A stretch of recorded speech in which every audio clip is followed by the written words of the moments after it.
Assalamualaikum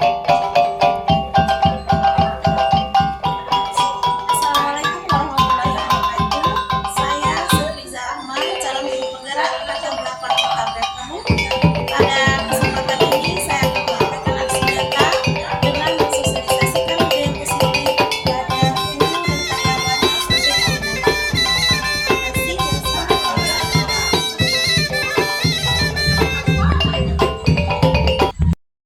Assalamualaikum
dan itu apa kira-kira kesimpulannya Ibu?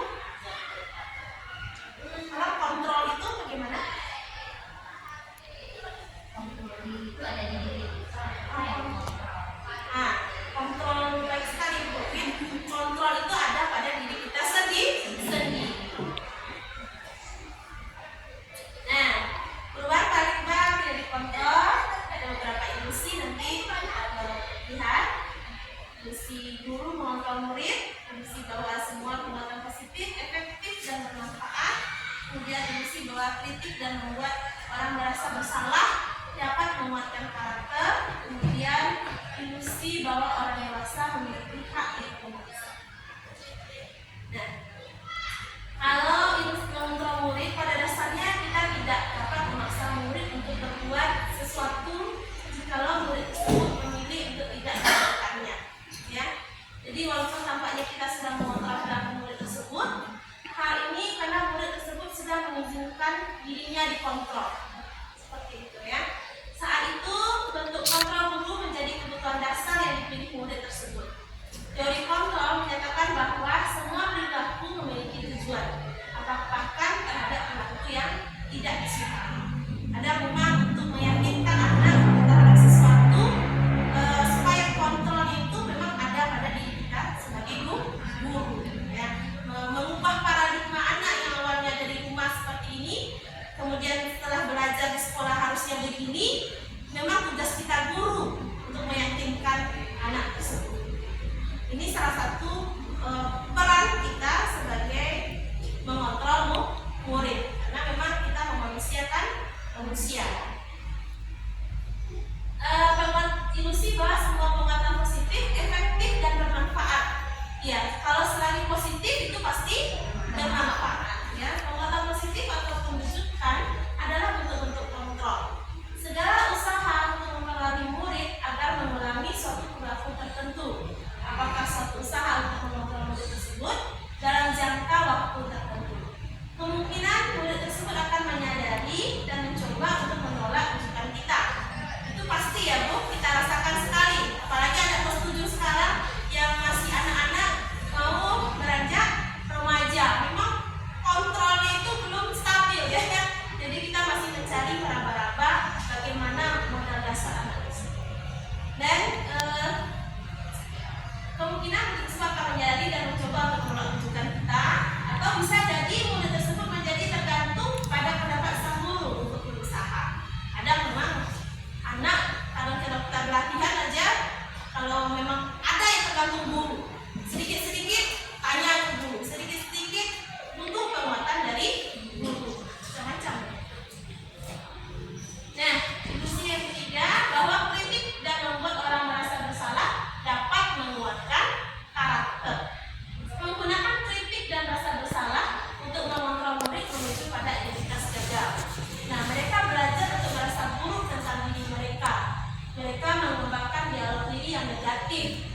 Kadang-kala sulit bagi guru untuk mengidentifikasi bahwa mereka melakukan perilaku ini, karena seringkali guru cukup menggunakan suara halus untuk menyampaikan pesan negatif. Memang berbeda. Walaupun kita sebenarnya terhadap suatu kasus anak tersebut sudah jelas-jelas salah, tapi membuat anak merasa bersalah dengan kata-kata kasar itu akan lama letaknya bagi anak kita dibandingkan kita dengan bahasa yang lunak. Sebenarnya menggunakan cara menggali atau menyadarkan dirinya. Kita tidak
disiplin.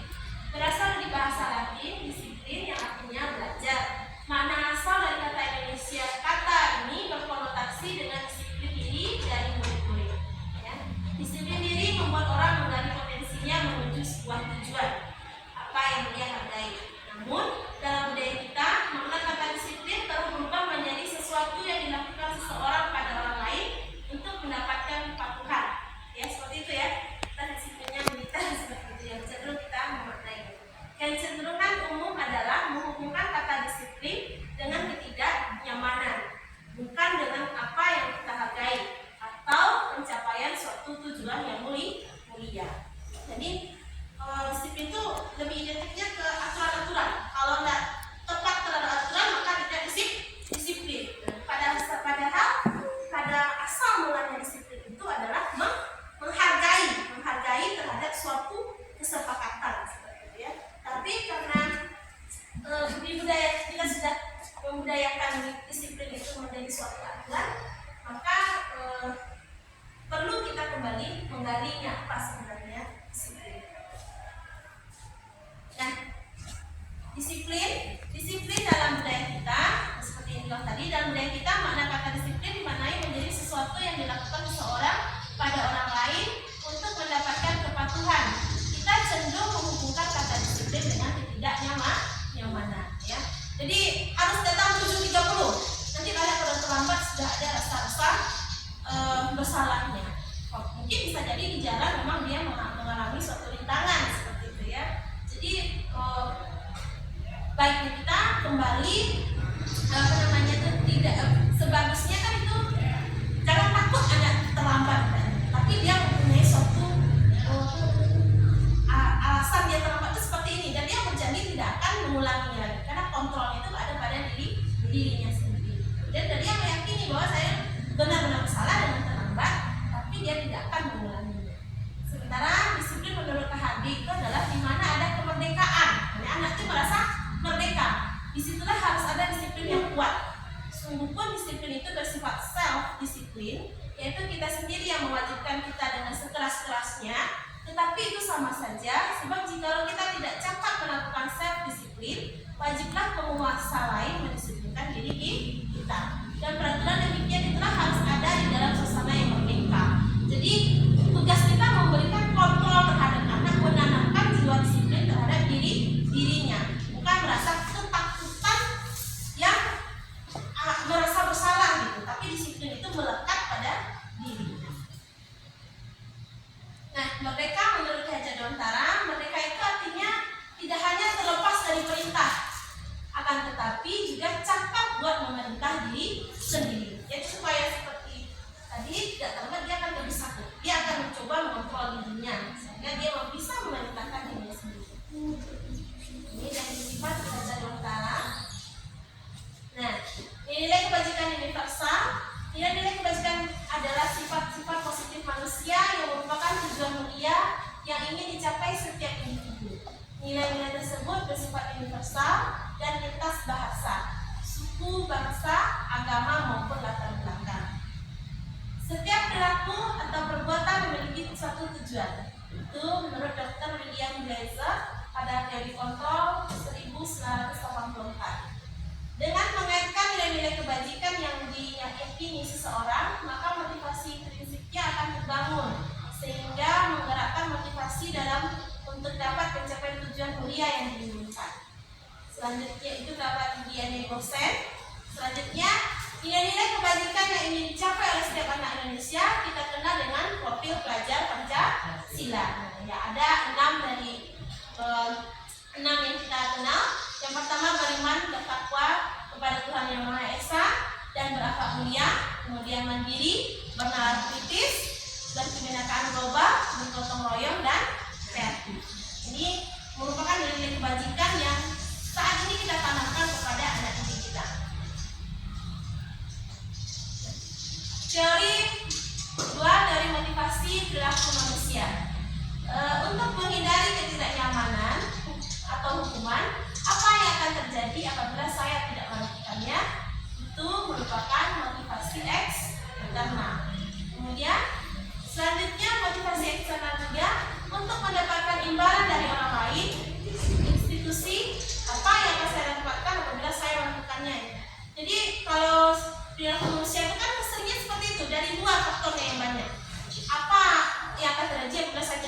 rekannya. Terus kalau tak buat PR, apa yang akan terjadi? Rasa takut tadi. Itu dari motivasi eksternalnya yang banyak. Kemudian apa yang akan saya dapatkan apabila saya melakukannya? Kalau ini saya kerjakan, apa manfaatnya? Kan seperti itu ya. Itu motivasi eksternalnya. Sementara untuk menghargai diri sendiri, saya akan menjadi orang seperti ini apabila saya melakukannya. Motivasi internal, tujuan, disiplin, positif. Sebenarnya menurut Bapak Ibu mana yang sebaiknya yang melekat pada diri kita? Motivasi eksternal saja karena orang lain, karena faktor keluarga kita berbuat yang positif itu, atau benar-benar sudah menjadi motivasi kita di dalam diri kita? Sudah menjadi dari dalam diri kita ya. Tidak hanya karena orang lain, tidak karena peraturan, tidak karena kepala sekolah, tidak karena wakil, tidak karena siapa-siapa, karena ini memang sudah tanggung jawab kita dan itu melekat dari dalam diri kita seperti itu ya. Nah, ini yang bahasan kita yang terakhir tentang keyakinan kelas, hukuman dan penghargaan. Mengapa tidak peraturan saja? Mengapa harus keyakinan kelas? Dulu kan kita kenalnya peraturan sekolah, gitu ya. Sampai sekarang pun masih peraturan sekolah. Kalau peraturan itu bagaimana sebenarnya? Kalau dilanggar, akhirnya mendapatkan hukuman. Ya, kalau hukuman ini. Jadi kita mendidik anak, kalau melanggar ini hukumannya segini. Kira-kira dengan memberikan hukuman itu motivasi eksternal yang lebih banyak atau motivasi internal? Eksternal, karena faktor, karena peraturan. Nah, mengapa kita melakukan peraturan harus menggunakan helm bila mengendarai kendaraan roda 2? Karena takut kena tilang. Itu pada kebiasaannya seperti itu ya. Melekat dalam pribadi kita, pakai helm itu memang untuk takut ditilang polisi. Kenapa? Karena masih sering di budaya kita itu mengendarai kendaraan motor hanya ke pasar pakai helmnya. Kalau sekitaran kampung kondisinya tidak ada, maka helmnya dicopot ya. Sementara sebaiknya bagaimana ibu-ibu? Asal mengendarai motor harus pakai helm. Iya, asalkan mengendarai motor kita pakai helm yang melindungi diri kepala kita. Karena dimanapun aspal itu sama kerasnya, tidak di kampung, tidak di kota saja, melainkan dalam kampung juga keras kan. Kemudian mengapa kita memiliki peraturan 3M? Menggunakan masker dulu waktu pas COVID dulu, mencuci tangan dan jaga jarak 1,5 meter. Kalau supaya tidak terkena COVID itu faktor eksternal atau internal? Internal. Tapi kemarin itu sempat kita tidak pakai masker karena tidak ada ya petugas kesehatan gitu ya. Kalau pas ada petugas kesehatan boleh kita memakai masker. Nah, itu sebaiknya kita tidak. Untuk mendukung motivasi intrinsik, kembali ke nilai-nilai atau keyakinan lebih menggerakkan seseorang dibandingkan mengikuti seorang gitu ya, begitu. Nah, kira-kira yang mana yang merupakan keyakinan kelas? Kalau TK dan Mawanita persatuan satu ini kesepakatan kelasnya ini. Datang tepat waktu, mengucapkan salam. Kemudian menjaga kebersihan sekolah. Berdoa sebelum dan sesudah kegiatan. Aktif dalam pembelajaran. Ini menurut ibu-ibu masuk apa? Sebelum menjawabnya kita lihat poin B. Kesepakatan kelas. Kami guru dan murid saling menyayangi.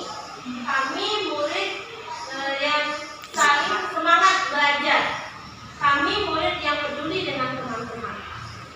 Nah, mana yang kesepakatan kelas? Yang A atau yang B? Yang B atau yang A? Yang mana Rubin? Selesai sekolah, kemudian berdoa sebelum dan sesudah kegiatan, kemudian dia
Kalau kita membuli tentu keselamatan kita itu terancam ya. Kemudian kita termasuk orang yang tidak menghargai orang lain.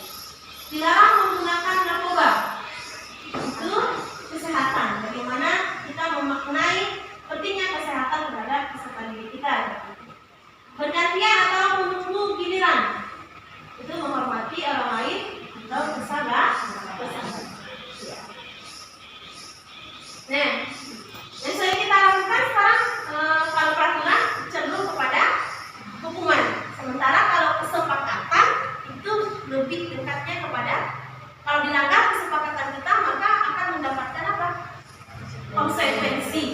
Mana sebenarnya yang baik, hukuman atau konsekuensi? Konsekuensi.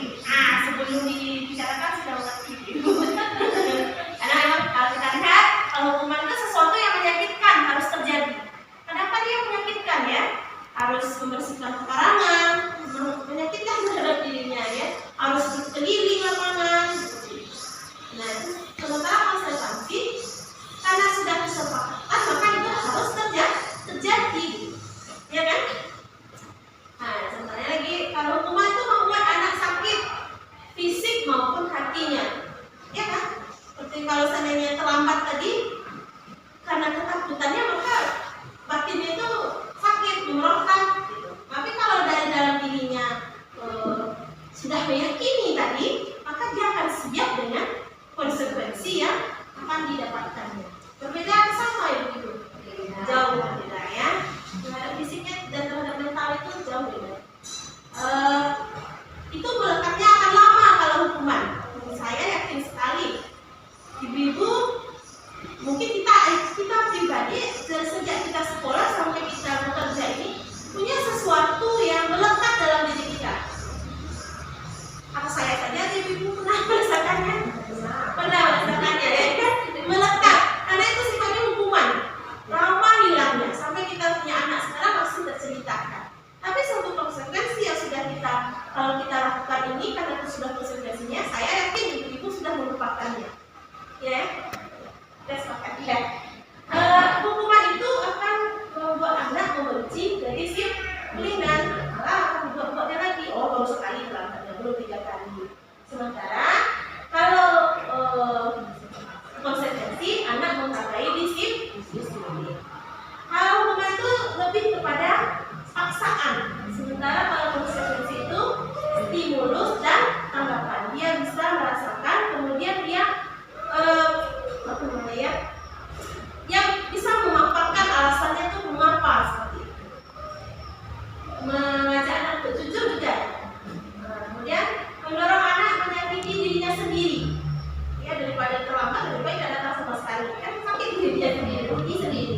Kalau konsekuensi mendorong anak akan mudah menyesuaikan diri. Kemudian kalau hukuman konsep diri yang buruk, iya kan? Buruk. Kemudian kalau konsekuensi itu membuat anak rasanya lebih cepat dewasa ya, lebih cepat besarnya. Kalau hukuman ini lebih ke arah anak-anaknya ya. Jadi anak belajar untuk menyembunyikan kesalahan kalau hukuman. Lebih mengajak agak untuk berbohong. Kemudian kalau konsekuensi anak belajar untuk memenuhi peraturan. Kalau hukuman itu ya pasti marah, pasti rasa bersalah, pasti dipermalukan, merasa tidak berharga.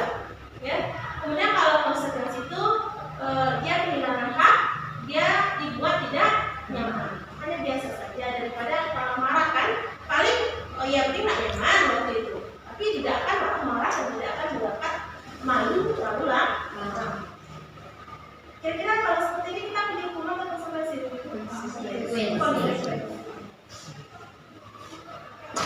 Nah, ini sebenarnya tebakan. Tapi sebelum kesini ya, mencatat ini contoh tindakan dulu. Mencatat 100 kali di dalam buku kalimat saya tidak akan terlambat lagi karena terlambat ke sekolah. Itu merupakan hukuman ya. Ini sebenarnya tebakan tapi namun langsung. Lari mengelilingi lapangan basket 20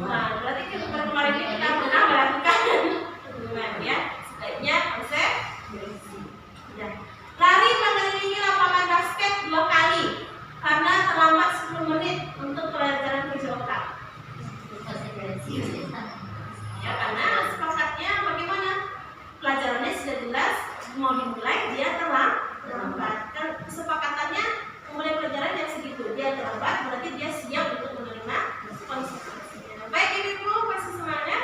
Masih. Terima kasih sekali atas perhatiannya. Kita berdiri sebentar dulu.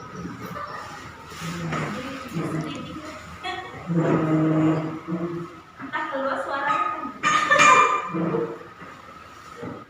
Baik, kita coba sama-sama.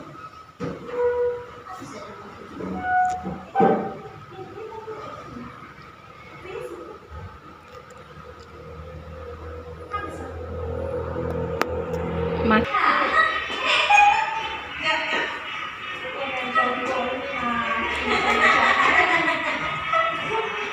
Tangan diputar-putar, bertepuk tangan diputar-putar, pegang tangan diputar-putar,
menjadi suatu kesepakatan atau bila kalimatnya kalimat positif lagi, tidak ada kata-kata tidaknya.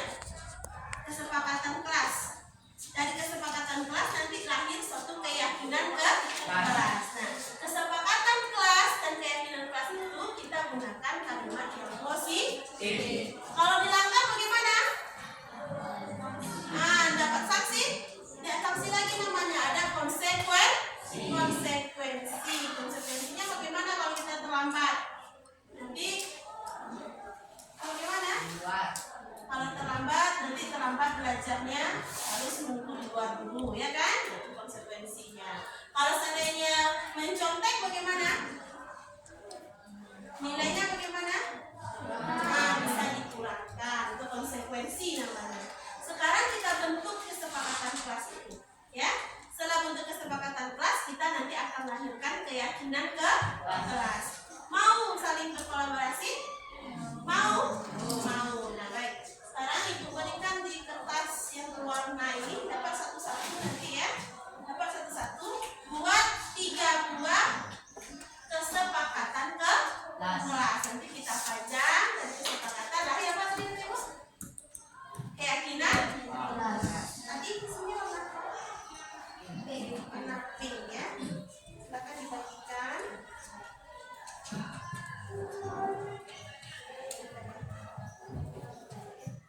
Di sini warna hijau. Sini warna ini lagi di sini. Kuning ya.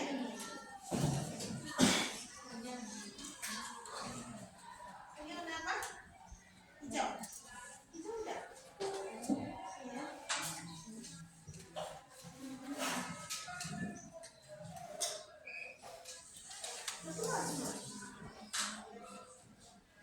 Ya, di sini warna banyak pinknya. Sekarang buat 3 buah kalimat. Ya, 3 buah kesepakatan kelas. Contohnya apa? Hadir tepat waktu. Apa lagi contohnya? Tentang kebersihan. Jaga kebersihan kelas. Contoh apa lagi? Kalau mau dibully. Tidak. Nah, tidak saling membuli. Nah, coba pilih 3 buah. Nanti kita lahirkan kesepakatan kelas.